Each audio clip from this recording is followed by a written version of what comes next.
পূজা পার্বণে ঢোল বাজিয়ে এরা রোজগার করত, এই রোজগার দিয়ে তাদের সংসার চলতো। আজ এই করোনা ভাইরাসের আক্রমণে এরা একেবারে দৈন্যদশায় জীবনযাপন করছে। এখন আর ওই আগের মতো আর পূজা পার্বণ আর বিয়ের অনুষ্ঠানের আমন্ত্রণও নেই। করোনা ভাইরাস ঠেকাতে এই সব বন্ধ রয়েছে, যার কারণে এরা অত্যন্ত দৈন্যদশায় জীবনযাপন করছে।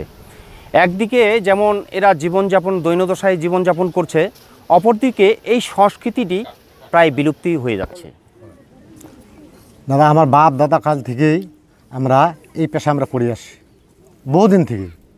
তারপরে ওনার কথা আমি বলতে পারি, ওরা তো চলে গেছে। তারপরে আমার বাবার কাছে আমরা শিখছি, বাবা আমাকে নিয়ে বেড়ায়।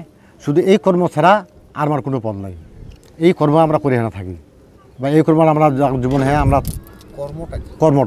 কর্ম এই যে আমরা ঢোল বাজনা বিয়ে বাড়িতে যাই, আমার হিন্দুদেরকে যাই, তারপর আমার মুসলমান ভাইরা আছে ওনাকে আমার নিয়ে যায় বলে এখন কিছু যেমন নিয়ে যায় যে খেলাধুলা করে, ওটাও তো আমরা চলে যাই।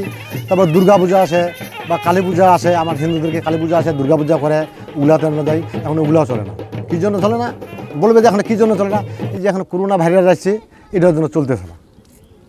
তাই আমরা এখন ওই বাজনা বাড়ি আমরা যদি এটা করে থাকি, এখন আমরা কী করি? এখন তো ওটা শেষ হয়ে গেছে, মনে করেন যে শেষ। এখন আমরা কী করে চলবো? এইটা